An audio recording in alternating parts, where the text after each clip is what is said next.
योग्यता वाणिपीडिया से एक आवश्यक विषय अवलोकन के माध्यम से कोई यह देखता है कि प्राकृतिक प्रतिभाओं और उपहारों के कारण विभिन्न जीवों में विभिन्न क्षमताएं होती हैं। साथ ही साथ किसी की सामाजिक स्थिति और शारीरिक और भावनात्मक बनावट कैसे खुश रहने की क्षमता का समर्थन या पराजय करती है। किसी को यह भी आश्चर्य हो सकता है कि जब प्रत्येक के पास समान अवसर और संसाधन होते हैं तो क्यों कोई दूसरे की तुलना में सफलता प्राप्त करने में अधिक सक्षम होता है। क्षमता और धन के मनमाने ढंग से वितरण के इस रहस्य को समझने का रहस्य यह पहचाने से शुरू होता है कि सभी जीवित प्राणियों में सबसे महान भगवान कृष्ण के पास असीमित रूप से सभी क्षमताएं हैं। चाहे पिछले जन्मों के पवित्र कार्यों से प्राप्त किया गया हो या वर्तमान से, किसी की रचना करने और कुछ भी करने की क्षमता भगवान की स्वीकृति पर आधारित है। वह मनुष्य में क्षमता है। यह क्षमता भगवान को सेवा प्रदान करने की इच्छा के अनुसार प्रदान की जाती है और जीवन की पूर्णता कृष्ण की सर्वोत्तम क्षमता के अनुसार सेवा करना है। श्रील प्रभुपाद की पुस्तकें, व्याख्यान, वार्तालाप और पत्र इस आवश्यक विषय की एक व्यापक प्रस्तुति प्रदान करते हैं, जैसा कि वाणी कोट से बिलिटी श्रेणी में देखा गया है।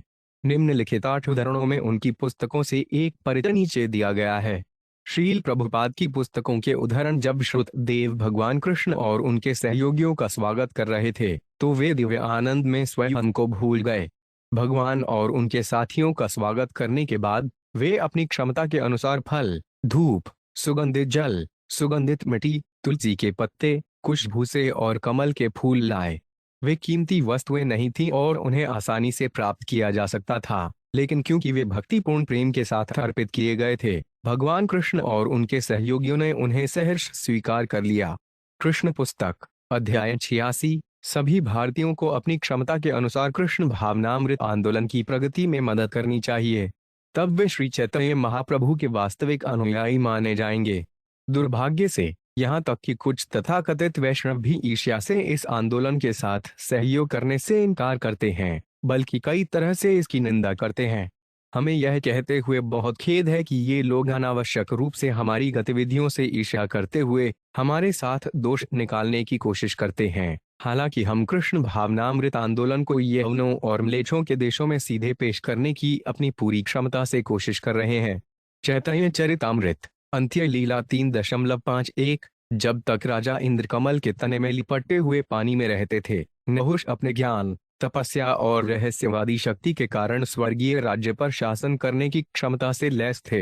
हालांकि नहुष शक्ति और ऐश्वर्य से अंधा और पागल हो गया। उसने आनंद लेने की इच्छा से इंद्र की पत्नी को अवांछनीय प्रस्ताव दिए। इस प्रकार नहुष को एक ब्राह्मण ने श्राप दिया और बाद में वे सर्प बन गया। श्रीमद् भागवतम 13 जून 16। कृष्ण के पवित्र नाम, चरित्र, लीलाएं और गतिविधियां सभी में श्री की तरह दिव्य रूप से मीठी हैं। यद्यपि अविद्या, अज्ञान के पीलिया से पीड़ित व्यक्ति की जीभ कुछ भी मीठा नहीं जग सकती है, लेकिन यह आश्चर्यजनक है कि इन मीठे नामों को ध्यान से प्रतिदिन जपने से उसकी जीभ में एक स्वाभाविक रूप में जागृत हो जाता है और उसका रोग धीरे धीरे जड़ से नष्ट हो जाता है। कौम निर्देश का अमृत, पाठ 7। चूंकि न तो भगवान शिव और न ही आप और न ही मैं आध्यात्मिक सुख की सीमा का पता लगा सकते हैं, अन्य देवता इसे कैसे जान सकते हैं? और क्योंकि हम सभी परम भगवान की मायावी बाहरी ऊर्जा से मोहित हैं, हम अपनी व्यक्तिगत क्षमता के अनुसार केवल इस प्रकट ब्रह्मांड को देख सकते हैं। श्रीमद् भागवतम 2 जून 1937। जैसा कि श्रीमद् भागवतम में कहा गया है, प्रत्येक व्यक्ति को अपने व्यावसायिक कर्तव्य के निष्पादन के माध्यम से भगवान के सर्वोच्च व्यक्तित्व को संतुष्ट करने का प्रयास करना चाहिए। यही जीवन की पूर्णता है।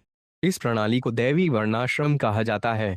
मुरारी गुप्त एक आदर्श गृहस्थ थे, क्योंकि वे भगवान रामचंद्र और चैतन्य महाप्रभु के बहुत बड़े भक्त थे।